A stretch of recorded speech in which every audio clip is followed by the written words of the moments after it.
Hey everyone, I'm Kelly Sienkowski with Potomac Local News and returning the spotlight on our local Board of Supervisors election. With me today is Marcus Oats. Marcus, how are you doing today? I am doing great. Thank you. Thank you for asking. I'm glad to hear that. Can you tell me a little bit about you? Absolutely. So first, before I go into anything about me, I want to really thank you for the opportunity. Thank you for the platform, and just thank you for shining a much needed spotlight on local elections. It's very, very, very important. Yeah. So a little bit about me. I am recently retired Air Force. I served 25 years. I obtained the rank of Chief Master Sergeant, which is the highest enlisted rank in Air Force offers. Um, I served in a wide capacity of positions. I worked in the Pentagon. I had several leadership positions. I even was afforded the opportunity to work on Capitol Hill for a brief stint. My wife and I, we chose Stafford County to settle down, to plant roots right here in Stafford County.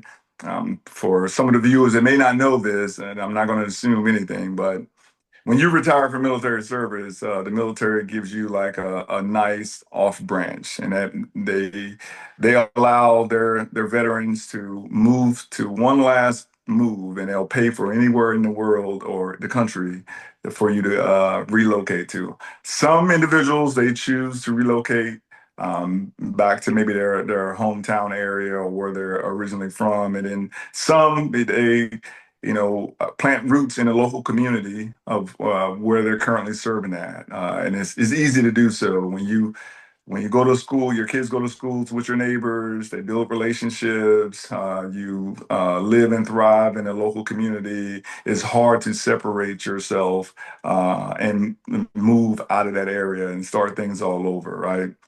So my family, we chose Stafford County for all of those reasons. Our um, kids love it here. This provided a very great opportunity for me personally. I've always wanted a little bit of land, quiet, close enough to the city, but enjoy the aspect of living a somewhat country life because I'm a country boy at heart, right? And Stafford County they provided that opportunity for us. So we are grateful to be a part of Stafford County. Also, unfortunately for my wife and I, we both were raised by our parents, single mothers, and both of us lost our mothers within 2 years. So for the both of us, we had an opportunity to move home, but those two individuals would have been the reason why we relocated. And we decided to plant roots here after we lost our parents. We love it here. Our neighborhood is great, and all of the individuals that live in my community couldn't be more welcoming. And you are running for the Hartwood Supervisor position, is that I correct? I am running for the Board of Supervisor in the Hartwood District, and I live out here just off Poplar and Hartwood Road. This is your first time. You mentioned Capitol Hill a little bit, but is this your first time running for an office or getting involved into local politics? This is my first time getting involved in local politics, somewhat. I've never ran for office. Um, Years ago, my mom actually ran for a district seat.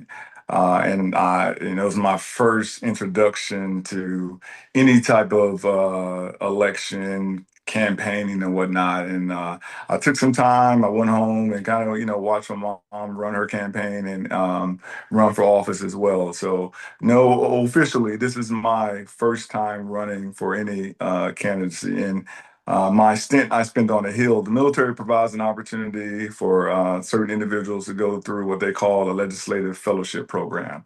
And that opportunity allows you a brief lens into politics at the national level. You get the opportunity to spend a year in a congressional member's office. And my experience was on the Senate side. Listen for viewers, what we're doing is we have invited all of our candidates for the local Board of Supervisors election to interview with us, and we're asking them the same 5 questions. So, Marcus, we're going to go ahead and jump into those questions, okay? Okay. All right, so first up, we've got projects like Buc-ee's and the data centers have stirred up a lot of strong reaction. How would you balance economic development with the concerns about the environment, traffic, and the overall quality of life?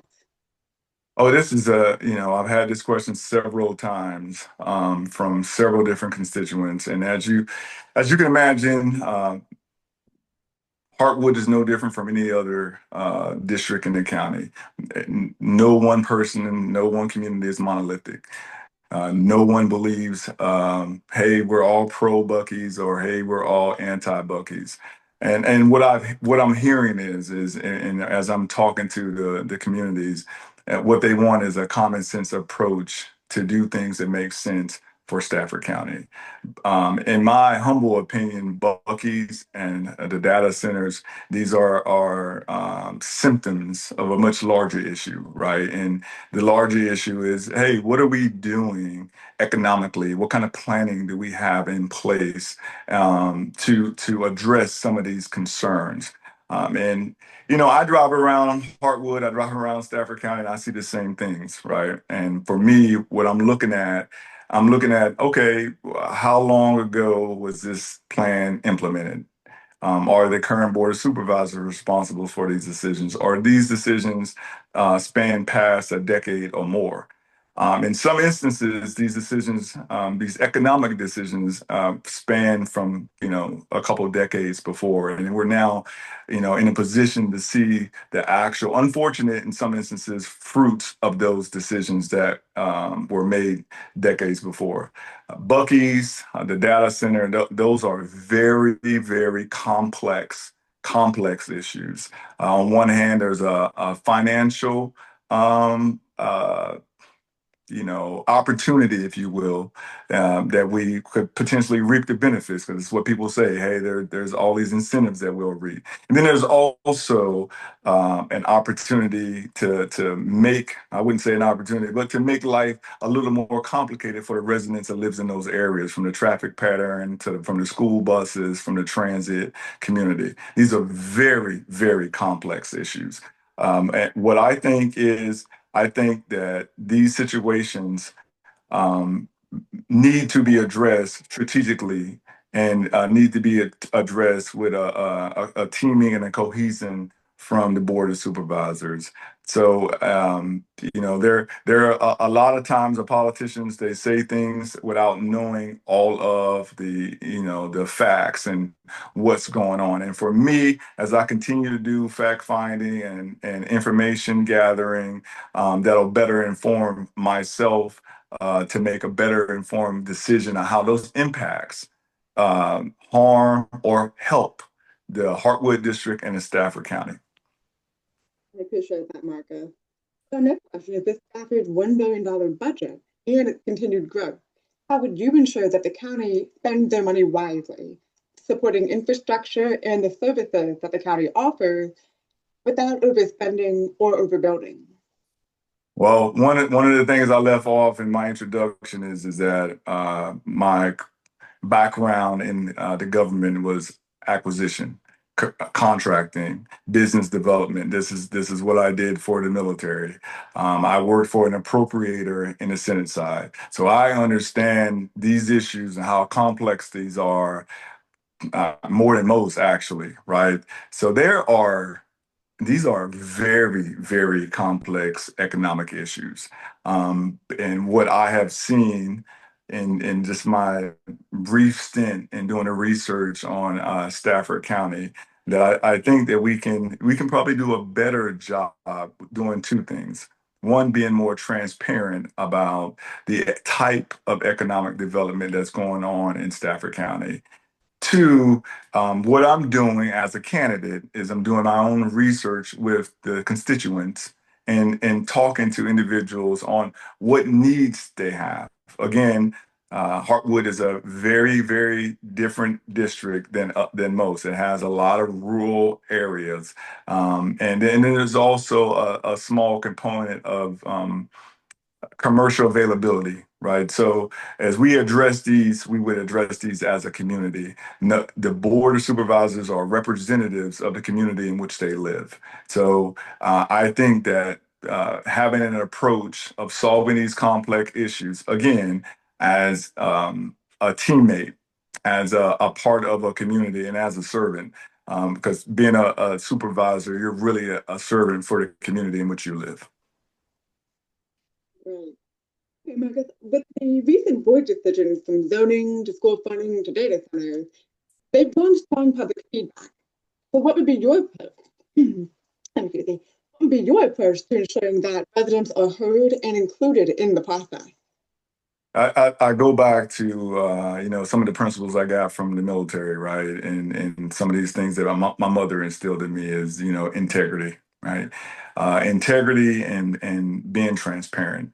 And when you are not transparent, and when you seemingly lack integrity, and I say that in jest because at times it's not that our elected leaders don't have integrity, but I think the lack of transparency breeds that, right? So as a leader, I think one of my number one focus issues is to make sure that we, as a body, a board of supervisor, and as a resident that lives here, we're more transparent. I think one of my personal frustrations is watching a building or something getting built and not knowing what it is.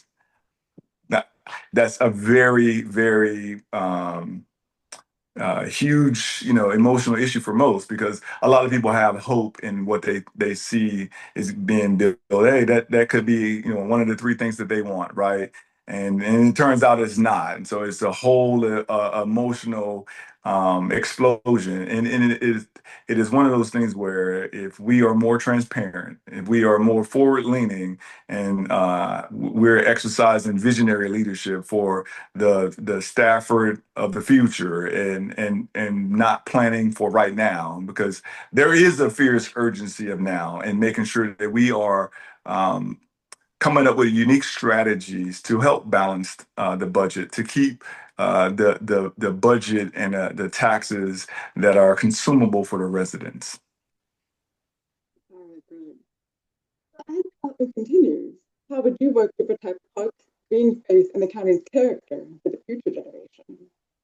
Oh yeah, this is near and dear to me, right? So like I led in with this with hey, I wanted a rural area to live in. My wife jokes all the time she wants goats, right? I can't really have goats in the city, so and everybody loves goats, right? So they have goat yoga and all these other things that are out here. So for me, that preservation is very important. And there are all kind of programs, the purchase of development rights there, that allows residents to take advantage of that. There are all kind of unique systems in play, known and unknown. So again, your job or my job would be as an elected official would be to inform the residents of those opportunities and be the voice for the residents, specifically speaking for Hartwood.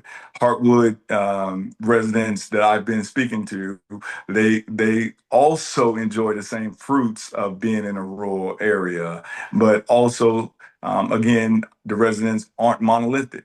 There are residents that live in Hartwood that would like to have, certain eateries and things of that nature. So I've been approached about, commercial overlays and all these different ideas. But I go back to these are very complicated issues that require visionary leadership and a sense and a pulse that's connected to the community, that is transparent and has very, very humble intentions to serve the community in which we lead.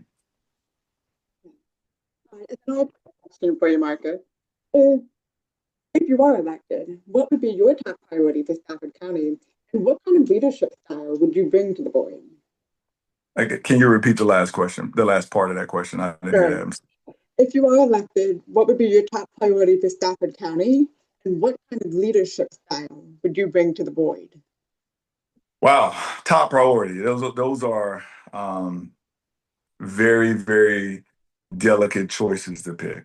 All right, there are a lot of priorities right now. This election will be one of the most consequential elections, even though it's an off election cycle. This is a very important election, and the reason why I say that is because you know there's four board of supervisors that are up right now for reelection, for reelection, and there are four seats that could potentially change.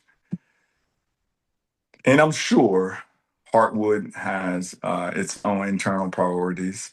I'm sure Garrisonville has their own priorities, and I'm certain that those priorities are not the same, right?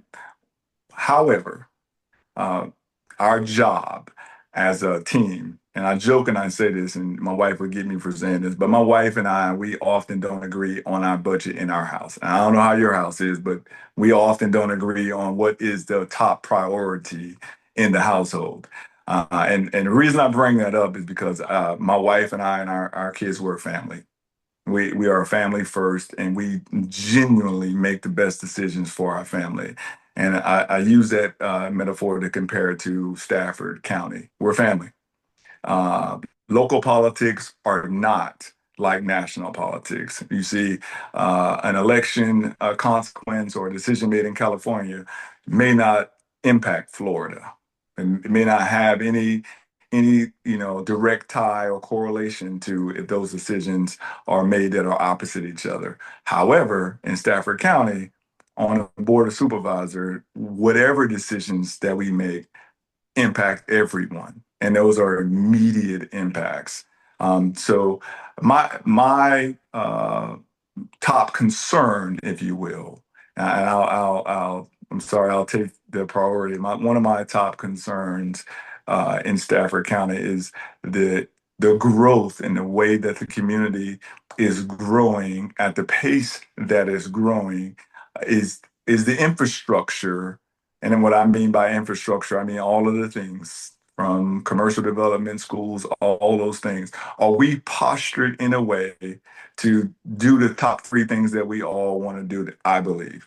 Have a great commercial development, great economy, lower taxes, good schools, great rural area where everybody is living in a prosperous state. And sometimes when I've heard this discussion, it immediately enter into an us versus them mentality.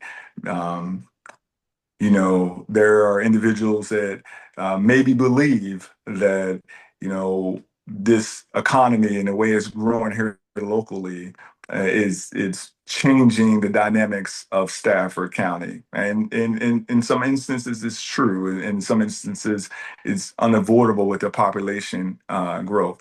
But I do believe that with a strong strategy, a cohesive team, and communicating with the other board of supervisors, we as a body can do all things. I don't believe that there is a one choice situation. What I believe is if you have a strategic vision, a plan, you are using the um, best, I don't want to say intentions, but you are using the strategy given to you by your constituents, and you are planning things out, being honest and transparent that all those things are possible. There's not a one or the other component.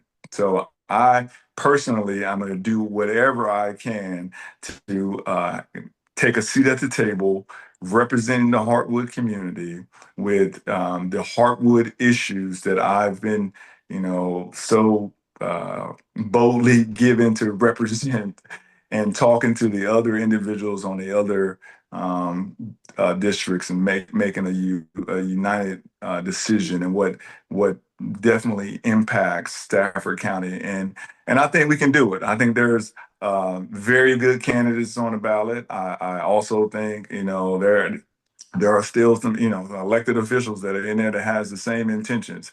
But I think the conversation needs to be more towards, hey, as our family decides these very complicated issues, what, is the best strategy to approach them? Thank you, Martha. But we also, when time allows, we've also been asking district-specific questions to our candidates. With Hartwood, with the growing truck traffic, especially tied to industrial projects like the Austin Ridge Logistics Center, how would you help address transportation safety and road maintenance in the rural areas of Hartwood? Well, education is important. and even for me, right? So one of the things that I've been doing is, I've been going to, the Protect Stafford meetings. I've been going to all the things in this area to kind of get a sense. And I'm going there assuming nothing, right? I'm listening, and I want to know, hey, what are the most complicated issues? And the roads have been addressed. But I also learned that the relationship with VDOT is very important.